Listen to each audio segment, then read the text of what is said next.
Sir வணக்கம். வணக்கம். நல்லா இருக்கீங்களா சார்? நல்லா ஃபர்ஸ்ட் கிளாஸாக இருக்கேன். சொல்லுங்கள். திமுக ஆட்சியில் பெண்கள் செல்லக்கூடாத இடங்கள் அப்படின்னு சொல்லிட்டு அதிமுகவோட ஐடி விங்கில் ஒரு போஸ்டர் வெளியிட்டிருக்காங்க. அதாவது அண்ணா பல்கலைக்கழகம், கோயம்புத்தூர் விமான நிலையம், அரசு பள்ளி, திமுக பொதுக்கூட்டம் மற்றும் ஆதி திராவிட பெண்கள் விடுதி, தாம்பரம் விடுதி அப்படின்னு எங்கெல்லாம் இந்த சம்பவங்கள் நடந்தோ அதெல்லாம் மென்ஷன் பண்ணி போட்டிருக்காங்க. திமுக கூட்டம்னு எதுக்கு சொல்கிறாங்கன்னா, கனிமொழி அவர்கள் கலந்து கொண்ட எம்பியாக இருக்கக்கூடிய கனிமொழி அவர்கள் கலந்து கொண்ட கூட்டத்தில் ஒரு பெண் காவலரை வந்து இடுப்பிலேயே பின்னாலேயே கிள்ளாங்கன்னு இப்படி வந்து இருக்குது. ஞானசேகரன் இப்போ கூட இன்னைக்கு கூட ஒரு ஃபோட்டோ கூட வந்துருக்கு. மல்லை சத்யாவோட அவர் இருக்கு. அவர் தான் ஞானசேகரன் நியூஸ் டே வெளியிட்டிருக்கு.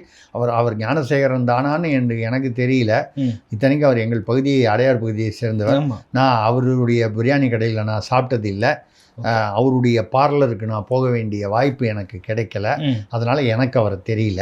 அதனால் அவர் தானா அதுன்றது அந்த புகைப்படத்தை பார்த்தா ஆமாம் மாதிரி இருக்குது. ஆனால் தெரியல நமக்கு. அப்படியே வந்தாலும் ஆச்சரியப்படுவதற்கு இல்லை. நீங்கள் வந்து ஒரு செந்தில் பாலாஜி வந்து நான் அது சொல்கிறதுனால வந்து இவர் செய்த தவறையும் அவர் செய்த தவறையும் நம்ம வந்து ஒப்பிடுறது முன்னாடி டிஸ்க்ளைமர் போட வேண்டிய நிலைமை. நம்ம சொல்கிறது என்னென்னால், அரசியல்வாதி அப்படிங்கிற முறையில் அவர் வந்து ஊழல் குற்றச்சாட்டு, அவர் வந்து அந்த வழக்கிலிருந்து அவர் வந்து வெளியே வந்துட்டார், பிணையில் வந்துட்டார். பொன்முடி அவர்கள் தண்டனை பெற்ற பிறகும் பிணையில் வந்துட்டார். 3 வருஷமாக என்னமோ தண்டனை கொடுத்தாங்க அவருக்கு. ஏதோ ஒரு சிறைவாசம் கொடுத்தாங்க அந்த சொத்து குவிப்பு வழக்கில் நினைக்கிறேன். தவிர்த்தாங்க. இப்போ ஞானசேகரங்களும் வெளியில் வராங்க. நம்ம குற்றங்களை ஒப்பிடவில்லை. அதாவது நம்ம என்ன சொல்கிறதுன்னா, இப்போ நம்மளுடைய சட்ட அமைப்பு பிரகாரம் வந்து குற்றம் செய்தாலும் வந்து ஏதோ ஒரு கட்டத்தில் பிணையில் வருவதற்கு ஒரு வழி இருக்கிறது. ஓகே. அந்த கள்ளச்சாராயம் காய்ச்சின கண்ணுக்குட்டி அவர் வீட்டில் வந்து ஒரு டிவி கூட கிடையாது, ஒரு டியூப்லைட்டு கூட கிடையாது, ரொம்ப ஏழ்மையில் இருக்காருன்னு சொன்னாங்க. அவருக்காக பெரிய பெரிய வக்கீல்லாம் வந்து ஆஜராகி அவருக்கு இப்போ பிணை வாங்கி கொடுத்தாங்களா? ஆமாம். கண்ணுக்குட்டிக்கு ஏது அவ்வளோ பணம்? பெரிய வழக்கறிஞர்கள், ஏதோ ஒரு கட்சி சார்பான வழக்கறிஞர்கள் ஏன் வந்து அப்பியர் ஆகிறாரு அவருக்காக? மக்கள் வந்து இதை யோசனை செய்ய வேண்டும். செந்தில் பாலாஜிக்கு பணம் இருக்குது, புரிஞ்சுக்க முடியுது. பொன்முடி அவர்களுக்கு பணம் இருக்குது, புரிஞ்சுக்க முடியுது. ஞானசேகரனுக்கு சாருக்கு தான் அந்த சாருக்கு புரிகிறது. கண்ணுக்குட்டி அவனுக்கு வீட்டில் ஒரு டியூப்லைட்டு டிவி கூட இல்லாத ஒரு ஏழ்மையில் இருப்பதாக சொல்லப்படும் கண்ணுக்குட்டிக்கு பெரிய பெரிய வக்கீல்கள் வந்து ஆஜராவது அவன் பிணையில் வெளியில் வருகிறான். அப்போ எல்லாத்துக்கும் ஒரு முடிச்சு எங்கேயோ இருக்குன்னு தானே அர்த்தம். சட்டம் முடிச்சுன்னு வச்சுங்க. ஓகே. ஏதோ ஒரு முடிச்சு, அரசியல் முடிச்சோ சட்டம் முடிச்சோ எங்கேயோ இருக்குது. ஓகே. அந்த வகையில் அதிமுக வந்து சொல்கிறாங்க, இதுதான் நம்ம சொல்கிறோம். இவங்க வந்து இந்தந்த இடத்துக்கெல்லாம் போகாதீங்கன்னு சொல்கிறாங்க. நம்ம வந்து என்னன்னா, இது வந்து பொதுவாகவே வந்து நீங்கள் வந்து இந்த ஆட்சியில் பெண்களுக்கான பாதுகாப்பு குறைவாக இருக்கிறது என்பதை வந்து இது நம்மளுடைய கருத்து இல்லை. சம்பவங்களுடைய புள்ளி விவரங்களையும் அந்த எப்படி சம்பவங்கள் நடைபெறுகின்றன என்ற விவரங்களையும் பார்க்கும் பொழுது, அந்த பையனுக்கு வந்து 28 கோவையில் வந்து அந்த நேற்று நைட்டு 28 இடத்துல தையல் போட்டிருக்காங்கன்னா எவ்வளவு ஒரு கொடூரமாக அவனை. இத்தனைக்கும் 2 பேருமே வந்து ஃபர்ஸ்ட் இயர் ஸ்டூடெண்ட்ஸ் நினைக்கிறேன். ஆமாம், முதலாம் ஆண்டு கல்லூரி. ஆமாம், முதலாம் ஆண்டு படிக்கிறவங்க. அவங்கள வந்து தாக்கிட்டு அந்த பெண்ணுடைய ஆடைகளை அங்கங்கே புதரில் மேலே வீசியிருக்காங்க. அந்த பெண்ணை வந்து 3 பேர். இப்போ நிர்பயான்னும் போது இந்தியா முழுக்க கொதித்து எழுந்தது. அப்போ வந்து நம்ம பேசும்போது பீகாரி என்றாலே வந்து அங்கே துரைமுருகன் கூட பேசியிருக்காரு. 5 பேர் 10 பேரை கல்யாணம் பண்ணிக்கிறது தான் வடக்கு இந்திய கலாச்சாரம். இப்போ கூட வந்து திமுக வந்து பீகாரிகளை திமுக அரசு துன்புறுத்துன்னு ஒரு பிரதமர் வந்து பீகாரில் அவர் பேசினது அரசியலாக இருக்கலாம், அரசியலுக்காக பேசியிருக்கலாம். ஆனால் பீகாரிகளை, வட மாநிலத்தவர்களை மிக கேவலமாக இவர் கழிவறையை சுத்தம் செய்வதற்கு தான் இவர்கள் லாயக்கு என்று பொன்முடி அவர்கள் பேசவில்லையா? துரைமுருகன் அவர்கள் வந்து 5 பேர் 10 பேரை கல்யாணம் பண்ணிக்கிறாங்கன்னு பேசலையா?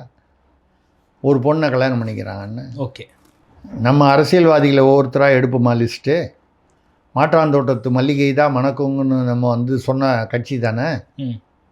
எந்த குளத்திலிருந்து எந்த தாமரையா, அது செந்தாமரையா, அது வந்து எந்த விதமான தாமரைன்னு தெரியாமல் தாமரை பூவாக இருந்தாலும் சரி, அல்லிப்பூவாக இருந்தாலும் சரி, மல்லிப்பூவாக இருந்தாலும் மாற்றாந்தோட்டத்து மல்லிகை தான் மணக்குன்னு அப்படி தானே அர்த்தம். நீங்கள் நான் சொல்கிறதெல்லாம் வந்து வேறு ஏதாவது கற்பனை பண்ணிக்காதீங்க. நான் வந்து பூ பேராக சொல்கிறேன். மாற்றாந்தோட்டத்து மல்லிகைன்னு சொன்னார்ல, அது மல்லிகையாக தான் இருக்கணுன்றது இல்லை. Okay sir. அதே போல் செங்கோட்டையன் வந்து வெளியே வந்திருக்காரு, அதிமுகவிலிருந்து நீக்கப்பட்டிருக்காரு. நீக்கப்பட்டவர் வந்து திமுகவில் இணைவாருன்ற மாதிரி ஒரு சில கருத்து கணிப்புகள் போயிட்டு இருந்த நேரத்தில் அவர் சொல்லியிருக்காரு, திமுக மட்டும்தான் இங்கே வாரிசு அரசியல் அப்படின்னு சொல்லிட்டு பார்த்தா அதிமுகவிலும் வாரிசு அரசியல் இருக்கிறது அப்படின்னு சொல்லியிருக்காரு. இதை பார்க்குறப்போ இவர் வந்து திமுகவுக்கு நான் போக மாட்டேன் என்பதை உறுதிப்படுத்துகிறாரா? இருக்கலாம். என்னை பொறுத்தவரை செங்கோட்டையன் வந்து அதிமுகலேருந்து வெளியில் வந்தது வந்து ஒரு பெரிய ஒரு பாதிப்பை அதிமுகவிற்கு வந்து ஏற்படுத்தும் என்று நான் நினைக்கிறேன். ஓகே. இப்படி சொல்கிறதுனால உடனே வந்து இப்போது போன தடவை திமுகலேருந்து ஸ்டார்ட் மியூசிக், ஓகே, போன தடவை திமுகலேருந்து பணம் வந்துச்சுன்னு சொல்லுவாங்க, இந்த தடவை எடப்பாடிக்கிட்டேருந்து பணம் வந்துச்சுன்னு சொல்ல போகிறாங்க. ஓகே. மொத்தம் எனக்கு விடாமல் மணி ஆர்டர் இருந்தாலாவது வரும். இப்போ எப்படி வரும்னு தெரில. ரைட்டு, ஜிபேயில் வருமோ நம்ம தெரியல. இல்லை, என்ன சொல்ல வரேன்னா, செங்கோட்டையனுக்கு பின்னால் ஒரு மிகப்பெரிய வாக்கு வங்கி இருப்பதாக தெரியவில்லை. ஓகே. இது இந்த டிடிவியோட அவர் சசிகலாவோட சேர்ந்துட்டார், ஓபிஎஸோட சேர்ந்துட்டாருன்னா இவங்கெல்லாம் வந்து இவர் சொல்லிட்டார். எடப்பாடி வந்து கொஞ்சம் வித்தியாசமாக சொல்லியிருக்காரு. இவங்கெல்லாம் அதிமுகவில் வந்து விலகியவர்களோ விலக்கப்பட்டவர்களோ இல்லை, அது விலகியவர்கள் இல்லை, நீக்கப்பட்டவர்கள். ஆமாம், நீக்கப்பட்டவர்கள். சரிதான். ஆனால் நீக்கப்பட்டவர்கள் தான் வந்து இங்கே தமிழ்நாட்டில் இன்றைக்கி கோலோச்சி இருக்காங்க.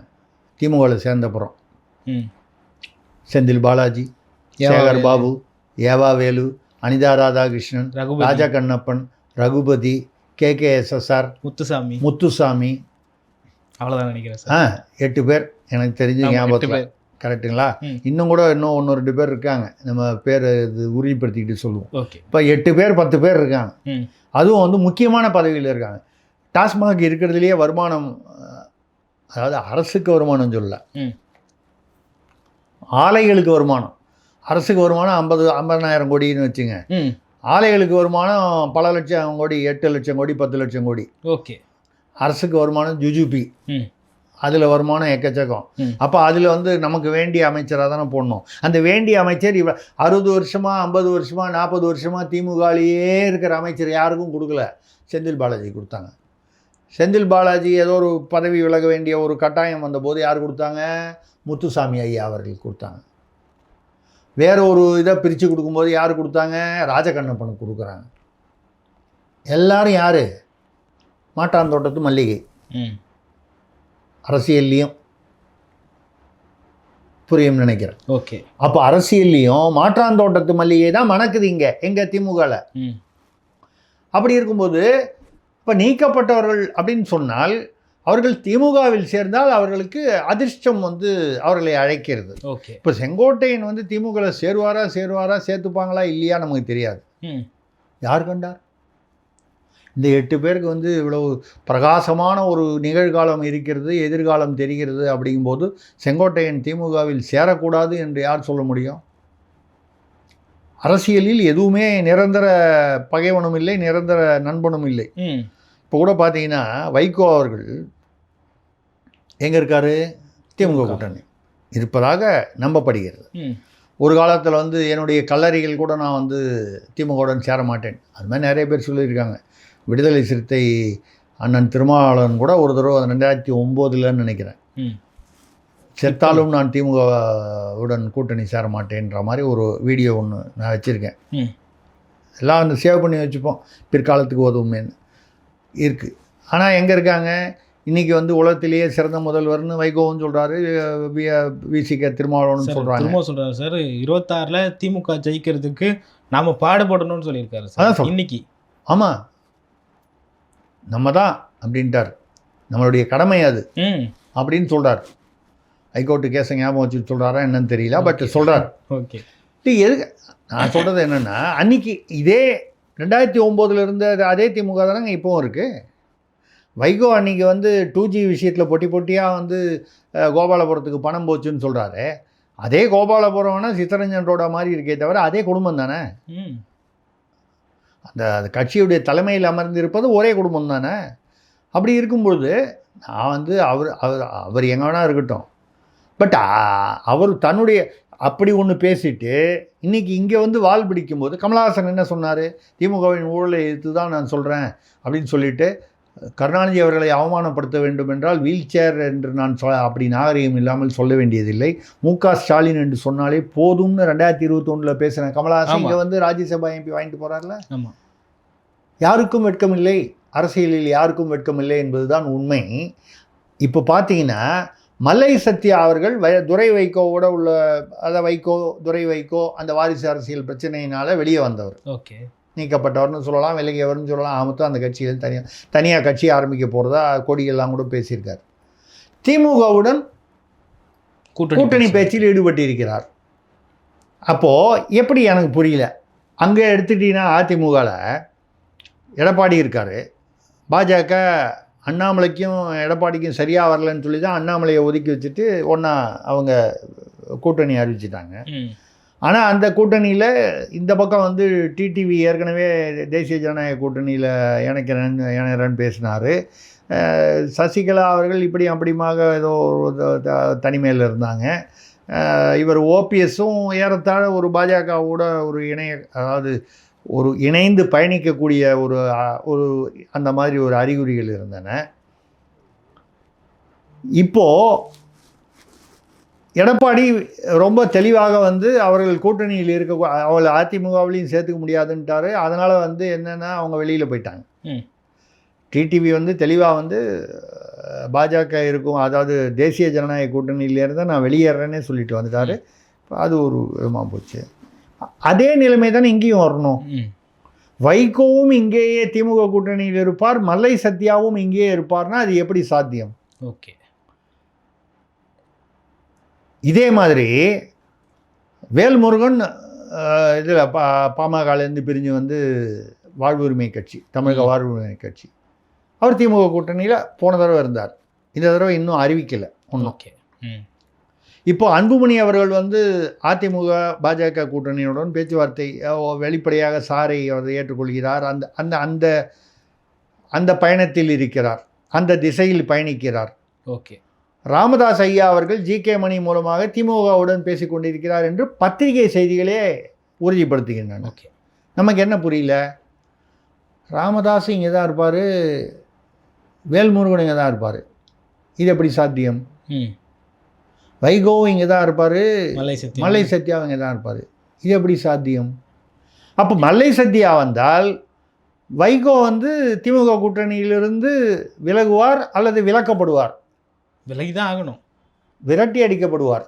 ஓகே, சரி, அதை ரொம்ப ரொம்ப நாகரிகமாக சொல்லணும்னா விலக வேண்டிய சூழ்நிலை உருவாகும். ஓகே, அதே மாதிரி ராமதாஸ் ஐயா அவர்களுடன் வந்து திமுக கூட்டணி என்றால், ராமதாஸ் அணியுடன் கூட்டணி என்றால் வேல்முருகன் எப்படி அங்கே இருக்க போகிறாரு? ஓகே, ஒரு காலம் அவர் வந்து அன்புமணி தான் எனக்கு வந்து எதிரியாக இருந்தார், ராமதாஸ் ஐயா அவர்கள் என்றைக்குமே என்னுடைய குருன்னு சொல்லலாம். அரசியலில் எல்லாமே பாசிபிள், இதில் வந்து சொல்லக்கூடாதுன்னு ஒன்றும் இல்லை.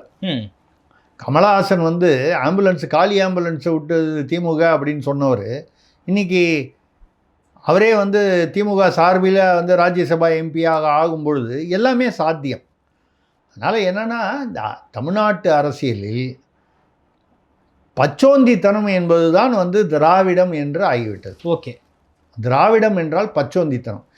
பாருங்கள், இதில் உள்ளவங்க எல்லாருமே வந்து நம்ம வந்து திராவிடத்தை திமுக இல்லை அதிமுக இல்லை மதிமுக இப்படி எல்லாமே திராவிடம் என்று சொல்லிக் கொள்பவர்கள் தான். இதில் திராவிடம்னா என்னன்னு யாரையாவது கூப்பிட்டு உட்கார வச்சு கேட்டிங்கன்னா நொந்து போயிடுவாங்க. ஓகே சார், நீங்கள் சொல்கிற இந்த விஷயத்துக்கு சீமான் அவர்கள் தமிழ்நாடு நாள் விழாவில் வந்து ஒரு விளக்கத்தை கொடுத்தாரு. திராவிடம் என்றாலே திருட்டு திரிவு, தமிழர்களை திருப்பது தான் திராவிடம் அப்படின்னு சொல்லிட்டு சொல்லியிருந்தார் சார். அதான் நான் பச்சவந்தித்தனம்னு சொன்னேன். அவர் சொன்னார்னு அவர் சொன்னதை வச்சு நான் சொல்லலை. சீமானை வந்து ஏதோ பாராட்டணுங்கிறதுக்காக நான் சொல்லலை. என்னுடைய வார்த்தைகளில் எனக்கு தெரிந்த பாஷையில் நான் பச்சோந்தித்தனம், நினைத்தால் தங்கள் வர்ணங்களை நிறங்களை மாற்றிக்கொள்ளக்கூடிய அதான் திரிவுகள், அதுதான் திரிவுகள்னு அவர் சொல்கிறாரு. ஓகே, நான் இப்போ சீமான் சொல்லுறதா நான் சொன்னால் உடனே சீமான் வந்து எனக்கு கொள்கை பரப்பு செயலாளர் அவர் போட்டி அனுப்புவார்னு. எங்கள் வீட்டில் எவ்வளோ போட்டிங்க வைக்கிறது? அப்போ அதுக்கு ஒரு பெரிய வீடாக வாங்கி கொடுங்க, அதுக்கப்புறம் நிறைய போட்டிகள் அடுக்கலாம். Okay sir. Sir okay sir. TASMAC அந்த விஷயத்தில் வந்து டைம்ஸ் ஆஃப் இந்தியா அந்த நியூஸ் பேப்பரில் போட்டிருந்தாங்க. அதாவது 10 ரூபாயிலிருந்து 100 ரூபா வரைக்கும் பாட்டிலுக்கு அதிகமாக வாங்குறாங்க அப்படின்ற செய்தி வந்து பரவலாக பேசப்பட்டிருக்கு. அதை தடுக்கும் வகையில் ஸ்பெஷல் ஸ்குவாட், ஃப்ளையிங் ஸ்குவாட் வந்து நாங்கள் போட்டிருக்கோம். அதுக்கான டோல் ஃப்ரீ நம்பர் வந்து மேலேயும் கீழேயும் கொடுத்துருக்கோம். அந்த நம்பருக்கு ஃபோன் பண்ணால் ஸ்பெஷல் ஸ்குவாட் வந்து பிடிப்பாங்க. யார் வந்து அதிகமாக காசு வாங்குறாங்க அவங்களை பிடிப்பாங்க. யாரை பிடிக்க போகுது ஸ்பெஷல் ஸ்குவாட் அப்படின்ற கேள்வி இருக்குது. யார் புகார் கொடுத்தாங்களோ அவ்வளோதான் பிடிப்பாங்க. நடப்பது என்ன ஆட்சி? இப்போது ஏதோ ஒரு ஊரில் வந்து கஞ்சா அடிச்சுட்டு நாமக்கல் பக்கத்தில் நினைக்கிறேன், வேறு ஒரு கன்னியாகுமரி தான் நினைக்கிறேன் சார், 2 இளைஞர்கள் வந்து கம்ப்ளைண்ட் கொடுக்குறாங்க. 2 இளைஞர்கள். அது வேறு. அது மாதிரி நிறைய நிகழ்வுகள் வர்றதுனால குழப்பம் வருது.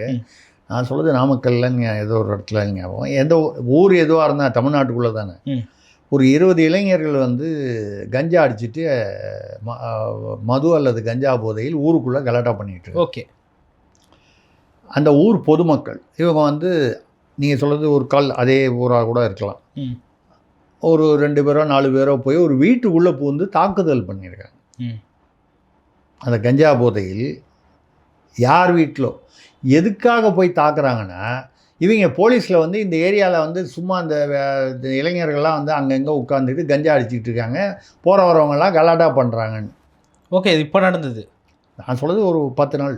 இப்போ நடந்தது. ஓகே. அதான் 10 நாள் 15 நாளுக்குள்ளே போய் இப்போ இந்த தீபாவளி இந்த தீபாவளியை ஒட்டி. ஆமாம். அப்போது என்ன பண்ணுறாங்க, இந்த ஊரில் பொதுமக்கள் போலீஸில் போய் சொல்கிறாங்க. ஆமாம். இன்னும் ஏதோ தாசில்தார் இந்த அரசு அலுவலகங்களாக போய் சொல்ல எங்கேயுமே வந்து ஒன்றும் ரெஸ்பான்ஸ் இல்லை. நம்ம தான் வந்து உங்களுடன் ஸ்டாலின் அதில் வந்தாலே கொண்டு போய் வைகை ஆற்றுல கொட்டிடுவோம், இல்லைன்னா குப்பை கொட்டு தொட்டியில் போட்டுருவோமே அந்த மனுக்களை. சில பேர் வந்து அந்த பொரியெல்லாம் போட்டு கொடுக்குற அந்த இதில் கூட சுற்றி தராங்களா சார்? ஆமாம், ஒரு இன்ஸ்டாகிராம். அதனால் வந்து அது அந்த மாதிரி இருக்கும்பொழுது இந்த மாதிரி மனு கொண்டு போய் கொடுத்தா அது என்ன பெருசாக எடுத்துக்க போகிறாங்களா? இல்லை, அந்த உங்களுடன் ஸ்டாலினில் போய் பட்டா வேணும்னு கேட்டோன்னே அங்கேயே லஞ்சம் கேட்டு வாங்கிக்கிறதெல்லாம் செய்தித்தாளில் வந்து அந்த ஆளை கைது பண்ணியிருக்காங்க. கைது பண்ணதுன்றதை நம்ம பாராட்டுறோம். அதே சமயம் உங்களுடன் ஸ்டாலின் வைப்பதே வந்து மக்களுக்கு இலவசமாக அந்த பணியை சேவையை செய்ய வேண்டும் என்பது தான். அங்கேயே வந்து லஞ்சம் கேட்குறான்னா அவனுக்கு எவ்வளவு தைரியம் இருக்கும்? அப்படிப்பட்ட அதிகாரிகள் இருக்காங்கன்னா அப்போ அவன் வந்து யாருக்கும் பயப்படலன்னு அர்த்தம். பயப்படலன்னா என்ன அர்த்தம்?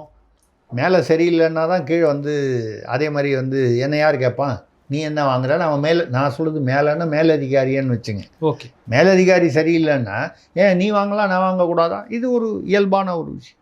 அந்த மாதிரி ஒரு அந்த அந்த அந்த பகுதியில் உள்ள நாமக்கல்ல கன்னியாகுமரி எந்த பகுதியோ அங்கே வந்து வந்தவொடனே இந்த ஊர் மக்கள்லாம் போய் வந்து இது தொடர்ந்து நாங்கள் வந்து கம்ப்ளைண்ட் கொடுத்துக்கிட்டே இருக்கோம், ஆனால் வந்து காவல்துறை ஆக்ஷன் எடுக்கல. நடு ரோட்டில் உட்காந்து சாலை மறியல் போராட்டம். இவங்க எல்லாரையும் பிடிச்சி காவல்துறையில் அடித்து சட்டையை பிடிச்சி குண்டு கட்டாக தூக்கிட்டு போய் வேனில் ஏற்றி கைது பண்ணியிருக்காங்க. சார் சாலை மறியல் குற்றம் தானே சார்? சாலை மறியல் குற்றம் தானே சார்? சரிங்க. ஓகே. எதனால்? அதிமுக ஆட்சியில் அதே சாலை மறியல் நடக்கும் பொழுது நம்ம வந்து அதை வந்து அப்போ வந்து குற்றமாக என்ன சொல்லணும்? நம்ம என்ன சொன்னோம், விவசாயிகள்கிட்ட வந்து நிலத்தை வந்து ஆக்கிரமிப்பு செய்தபோது என்ன சொன்னோம், அது எந்த திட்டத்துக்கு, அரசு திட்டத்துக்காக. இப்போ இன்றைக்கி நீங்கள் பரந்தூருக்காக பண்ணுறீங்கள, அன்றைக்கி அவங்க 8 வழி சாலைக்காக பண்ணாங்க. காரணம் வித்தியாசமாக இருக்கலாம், மேற்ற கருத்து ஒன்று தானே. அன்றைக்கி அது வந்து அராஜகம். மக்கள் ஜனநாயக ரீதியில் போராடும்போது அமைதியாக போராடுகிறார்கள். அவர்களை கைது செய்வதோ, அவர்களை வந்து காவல்துறை நடவடிக்கை எடுப்பதோ, இல்லை அவர்களை வந்து வன்முறையாக கையாளுவதோ அராஜகம், ஜனநாயகத்திற்கு எதிரானது. சொன்னீங்களா இல்லையா? இன்றைக்கி எப்படி ஜனநாயகமாகும் அது? நான் திமுக அதிமுக ரெண்டையும் நான் வந்து ஈக்குவலாக பார்க்குறேன். ஓகே. அவங்க பண்ணும்போது இவங்க பேசுவாங்க, இவங்க பண்ணும்போது அவங்க பேசுவாங்க. நான் ரெண்டுமே தப்புன்னு தான் சொல்கிறேன். அந்த வகையில் நீங்கள் வந்து அவங்கள வந்து சாலை மறியல் பண்ணாங்கன்னு எப்போ சாலை மறியல் என்ன கேட்குறாங்க? அவங்க பஸ் மேலே கல்லெடுத்து அடித்தாங்களா? இல்லை. பொது சொத்துக்களை சேதம் விளைவித்தார்களா? இல்லை. சாலையில் உட்கார்ந்து மறியல் செய்கிறார்கள். என்ன மறியலில் வந்து கோரிக்கைன்னா, இந்த மாதிரி வீடு புகுந்து தாக்கியவர்களை கைது செய்யுங்கள் சொல்கிறோம். நீங்கள் என்ன பண்ணணும், காவல்துறையோ கலெக்டரோ ஆட்சியர் இல்லை முக்கியமான அங்கே யாரோ டிஆர்ஓ யாரோ அடுத்த ஐயா ஒரு 3 நாள் டைம் கொடுங்க. யார் அடையாளம் சொல்லுங்கள். உள்ளூரில் நிச்சயமாக யாருன்றது தெரியாமல் இருக்காது. ஒரு 3 நாள் டைம் கொடுங்க. அதில் ஒரு 100 பேர் 200 பேர் வந்து மறியல் பண்ணாங்கன்னா கண்டிப்பாக அதில் ஒரு 4 பேர் அதில் முக்கியமான ஒரு லீடு எடுப்பாங்க. ஓகே, தலைமைன்னு பெரிய தலைவர்னு அவசியம் இல்லை, இன்ஃப்ளூயன்சர்னு சொல்லுவோம். அவங்க சொல்கிறத வச்சுட்டு மற்றவங்க ஊரில் கொஞ்சம் விஷயம் படித்தவர், அவர் கொஞ்சம் விஷயம் தெரிஞ்சவர், அனுபவம் உள்ளவர், இப்படி அவங்கள கூப்பிட்டு உட்கார வச்சு மறியெல்லாம் வந்தீங்கன்னா பொதுமாக மற்றவங்களுக்கெல்லாம் இதுவாக இருக்கும் அப்படின்னு பேசி சமாதானமாக பேசி அவர்களை வந்து வீட்டுக்கு அனுப்பிச்சு 4 நாள் டைம் கொடுங்க. ஏன் அவன் மறியலுக்கு வரான்? எடுத்தோடனே என்னைக்கு வந்து தாக்குதல் நடத்தணும் அன்றைக்கி மறுநாள் வந்து அவன் மறியலுக்கு வரல. ஓகே, ரொம்ப நாளாக வந்து இந்த மாதிரி கஞ்சா அடித்தவன்லாம் வந்து இங்கே கலாட்டா பண்ணிகிட்டு இருக்கான், போகிற வர பொண்ணெல்லாம் கிண்டல் பண்ணுறான், ஆம்பளைங்களாக இருந்தாலும் வந்து அடிக்கிறான் குத்துறான். இப்போ நீங்களே சொன்னீங்க குளத்தூரில் கஞ்சா சிறையிலேருந்து விடுதலை ஆகி வந்து ரோட்டில் போகிறவன்லாம் பொதுமக்கள்லாம் வெட்டுறான். அதுவும் முதல்வர் தொகுதியிலே சார், முதல்வர் தொகுதியில். அப்போ வந்து மக்கள் வந்து காவல்துறை வந்து தனிப்படை அமைத்து அவர்களை தேடி கண்டுபிடித்து எப்பொழுது முடிகிறதோ அப்பொழுது கைது செய்யட்டும் என்று அமைதி காக்க வேண்டும் என்று எதிர்பார்க்கிறீர்களா? ஓகே, இதுவே அதிமுக ஆட்சியில் நடந்திருந்தால் இப்படி சொல்லுவீர்களா? திமுக ஆட்சி அதிமுக ஆட்சி ரெண்டையும் ஒரே மாதிரி தான் பார்க்கணும். மக்களை பொறுத்தவரை ஆட்சி. ஓகே, அதிமுக ஆட்சியில் இப்படி நடந்தாலும் கண்டிப்பாக விமர்சனம் செய்ய வேண்டியது தான். அப்போது நீங்கள் வந்து அப்போ வீடு புகுந்து நீங்கள் வந்து அந்த மறியல் ஏன் பண்ணுறாங்க? பல தடவை போலீஸ் ஸ்டேஷனுக்கு போய் கொடுத்தா யாருமே அங்கே கண்டுக்க மாட்டேன்றான். ஏன் கண்டுக்க மாட்டேன்றான்? நீங்கள் இதுக்கு பின்னால் போகணும். பிஹெச்டி நமக்கு யாரும் கொடுக்க மாட்டாங்க. ஆனால் வந்து பிஹெச்டி பண்ணி ஆகணும், தீசிஸ் ஆராய்ச்சி. ஏன் வந்து போலீஸ்காரன் வந்து அந்த இளைஞர்களை கைது பண்ணல? அந்த கஞ்சா விற்கிறதோ அந்த மது விற்கிறதோ வந்து அவங்களும் வந்து உடந்தையாக இருக்காங்க, இல்லை ஊக்குவிக்கிறாங்க, இல்லை வந்து அதை கண்டும் காணாமலும் இருக்கிறார்கள். மதுவாவது வந்து டாஸ்மாகில் விற்கிறது வந்து அது ஒரு விதத்தில் சட்டபூர்வமாகிவிட்டது. அதுவே ஒரு பெரிய வினோதம். தண்ணி அடிச்சுட்டு காரை ஓட்டினா வந்து கேஸ் போடுவோம், குற்றம். ஆனால் போய் தண்ணி வாங்கிறது குற்றம் இல்லை, தண்ணியை விற்பதும் குற்றம் இல்லை. அந்த சாராயத்தை விற்றால் குற்றம் இல்லை, வாங்கினால் குற்றம் இல்லை, குடித்தால் குற்றம் இல்லை. ஆனால் குடித்து விட்டு வண்டி ஓட்டினால் குற்றம். ஓகே, என்னையா நியாயம்? சரி, இதை விட்டுருங்க. கஞ்சா தடை செய்யப்பட்ட பொருள், அதான் அங்கங்கே விற்கிறாங்க இல்லையா? அப்போ அந்த கஞ்சாவை கள்ளசாராயம் விற்றது யார் வந்து 2 எம்எல்ஏ இன்வால்வ்டுன்னு சொல்லி பத்திரிகை செய்திகள் வந்தானே கள்ளக்குறிச்சியில். இது வரைக்கும் அவங்க பேரில் என்ன வழக்கு போட்டீங்க? அப்போது யாருடைய ஆதரவில் நடக்கிறது? அரசியல்வாதிகள், அதிகாரிகள், இந்த கட்சி அந்த கட்சி நம்ம சொல்லலை. ஆளுங்கட்சி. ஏன்னு கேட்டால் ஆளுங்கட்சிக்கு தான் காவல்துறை கட்டுப்படும். ஓகே, இவர்கள் ஆளும்போது இவர்கள் சொல்வதை கேட்கும். காவல்துறையை பொறுத்த வரைக்கும் அவர்கள் ஆளும்போது அவர்கள் சொல்வதை கேட்கும். நம்ம 2 சமயத்துலேயும் இது தப்புன்னு தான் சொல்கிறோம். அப்போது நீங்கள் அவன் மறியல் பண்ணுற அளவுக்கு வந்திருக்கானா என்ன அர்த்தம்? பல முறை அவன் முயற்சி செய்து எல்லா வித முயற்சிகளையும் தோற்றுவிட்டு விரக்தி அடைந்து இந்த முடிவுக்கு வந்திருக்கான் மறியலுக்கு. ஓகே, அந்த வரைக்கும் நீங்கள் வந்து அந்த இளைஞர்களை கஞ்சா அடித்து விட்டு தாக்குதல் நடத்திய வீடு பூந்து தாக்கியவர்களை நீங்கள் கைது செய்யாமல் விட்டு வைத்திருக்கிறீர்கள் என்றால், ஒன்று அவர்கள் திமுகவாக இருக்க வேண்டும், இல்லை திமுக சார்பாக இருக்க வேண்டும், இல்லைன்னா அந்த காவல்துறையில் அவர்கள் லஞ்சம் பெற்றுக்கொண்டு அவரை அனுமதித்துக்கிட்டு ஏதோ ஒரு வகையில் அவர்களுக்கு உறவு இருக்க வேண்டும். ஓகே, இதில் எதுவாக இருந்தாலும் இது வந்து தார்மீக ரீதியாகவும் சட்டவிரோதமும் தவறு தானே? ஆட்சியுடைய நிர்வாக குறைவு தானே? நிர்வாக திறமை குறைவுன்னு சொல்லலாமா? அதே தான் அன்புமணியும் சொல்கிறாரு சார், நிர்வாக திறமையற்றவர் ஸ்டாலின் அப்படின்னு. நான் இந்த ஆட்சின்னு சொல்கிறேன், அவர் பேர் சொல்லி சொல்கிறாரு. நான் நிர்வாக திறமை குறைந்த அப்படின்னு சொல்கிறேன், கொஞ்சம் நாகரிகமாக சொல்கிறேன், ஆட்சின்னு சொல்கிறேன். ஏன்னா நான் என்ன நினைக்கிறேன்னா, ஒரு முதல்வர் ஒரே ஒரு மனிதரை வைத்து வந்து ஆட்சி நடக்கலை. ஓகே, ஒரு ஒரு ஒரு சிஸ்டம் இருக்குது, ஒரு சிஸ்டம், ஒரு அமைப்பு இருக்குது. ஓகே, ஆனால் அந்த அமைப்பில் தலைவராக இருக்கிறவர் வந்து தார்மீக பொறுப்பு நிச்சயமாக இருக்குது. கண்டிப்பாக. தூத்துக்குடியில் ஸ்டெர்லைட் ஆலையும் போது 13 பேர் வந்து சுடப்பட்டு அந்த போலீஸாரால் சுடப்பட்டு இறந்தபோது இதே எடப்பாடி அவர்கள் வந்து நான் தொலைக்காட்சி மூலமாக தான் தெரிந்து கொண்டேன்னு சொன்னபோது அதை வன்மையாக கண்டித்து அட்டைப்படம் போட்டோம் நாங்கள் தமிழக அரசியல் என்னுடைய பத்திரிகை. அப்போவும் திமுக ஒன்றும் எங்கள் வீட்டுக்கு பொட்டியெல்லாம் அனுப்பலைங்க. ஓகே. நாங்களாக தான் எழுதணும். ஏனென்றால் உங்களுக்கு தெரியுமோ தெரியாதோ தார்மீக ரீதியில் முதலமைச்சர் என்பவர் பொறுப்பு. காவல்துறை உங்களிடம் வருகிறது. எடப்பாடி இருந்தபோதும் சரி, ஸ்டாலின் அவர்கள் இருக்கும்போதும் சரி, காவல்துறை முதலமைச்சர் கீழே இருக்குது. பொதுவாக சில சமயம் வேறு யார்ட்டையாக கொடுப்பாங்க, பட் இவங்க இதில் அவங்களே தான் வச்சுருக்காங்க. அப்போ காவல்துறை தலைமை உங்களுக்கு தெரியாமல் ஒரு துப்பாக்கி சூடு நடத்துகிறது முதல்வருக்கு தெரியவில்லை என்றால் அது நிர்வாக குறைபாடு, திறமை குறைபாடு. ஓகே. அன்னைக்கு எடப்பாடியை தமிழக அரசியலில் நான் கார்கோடன் கட்டுரையிலோ தலையங்கத்திலையோ இதுலேயோ எழுதின போது அப்போ நல்லா இருந்துச்சு திமுகவுக்கு. மூளை சொல்லும்போது மட்டும் கோபம் வருதா? இப்பொழுதும் தார்மீக பொறுப்பு முதல்வருக்கு. அதுக்காக முதல்வர் ராத்திரி 10 மணிக்கு பெண்களின் பாதுகாப்புக்காக கஞ்சா விற்காமல் இருக்கிறதுக்காக டார்ச் எடுத்துக்கிட்டு அவர் கையில் ஒரு குச்சி எடுத்துக்கிட்டு போனோன்னு சும்மா சிலம்பெல்லாம் ஆட்டுறதெல்லாம் நம்ம அதெல்லாம் ஒரு அடையாளம். ஒரு மாணவர்களை உற்சாகப்படுத்துவதற்காக ஒரு அடையாளம். அதெல்லாம் நம்ம குறை சொல்லலை. சிலம்பாட்டம் அவருக்கு ஆட தெரியாதுங்களாம் கூட விமர்சனம் வருது. ஆடணும்னு அவசியம் இல்லை. அதுக்காக பரதநாட்டியம் பார்க்க போகிறவங்களாம் பரதநாட்டியம் கற்றுக்கணுன்னா முடியுமா? ஓகே. சிலம்பாட்டம் அவருக்கு தெரிஞ்சிருக்கலாம், தெரியாமலும் இருக்கலாம். அதை பற்றி ஒன்றுமே இல்லை. சிலம்பம் சும்மா ஒரு சுற்றி அங்கே உள்ள மாணவ மாணவிகளுக்கு ஒரு உற்சாகப்படுத்தும். எங்கேயோ போகும்போது பிரதமர் கூட மோடி கூட இந்த மேளம் மாதிரி ஆச்சு. அதுக்காக அவர் இது வரைக்கும் எத்தனை தடவை மோளம் அடிச்சிருக்காரு. அவர் தனியாக ஒரு மோளம் கொடுத்தா வாசிக்க தெரியுமா? நான் பிரதமருக்கும் மோடிக்கும் அதுதான் சொல்கிறேன். தமிழக முதல்வர் ஸ்டாலினுக்கும் ஒரே தராசில் தான் வைத்துப்பார்.